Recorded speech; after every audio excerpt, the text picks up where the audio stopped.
20 million in a DST that you deferred the tax on, or 25. Let's say you put 5 million into liquid investments to keep some diversification. The other 20 goes into that an investment real estate property, which can flow through depreciation to you, right? Personally, the way that we structure it, as long as you're partnering with the trust. And this is a really cool concept. Just what I've heard you talk about a lot of times, that with the DST, you're able to create a new depreciation schedule. Why don't you share about that?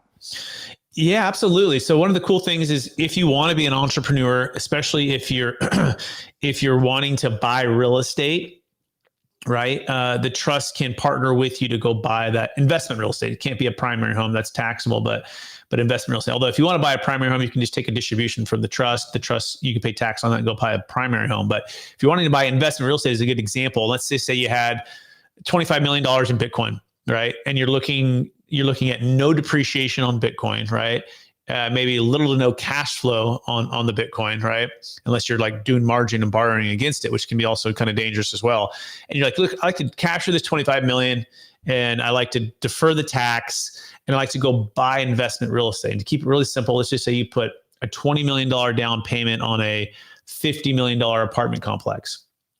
Well, the neat part about buying investment real estate is it has a built-in what's called ability to depreciate the hard asset of the building, of the roof, of the air conditioning system, of the everything, the doors, the electronics, all of the apartment complex. It's a physical asset, can be depreciated, which goes into what's called tax flow. Tax flow basically means you're offsetting the cash flow that's flowing from an asset.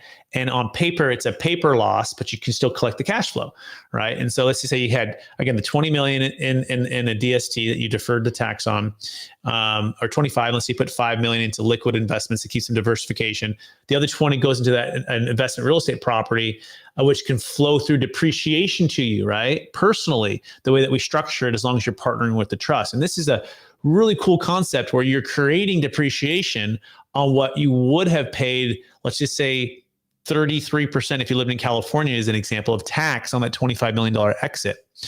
And so we're connecting cash flow, tax flow with a new depreciation schedule, which helps you to grow wealth in a really powerful way. Dan, did I answer the question pretty well, or any thoughts on that? That's amazing. Yeah, it's amazing. And all of our clients feel the same way about it.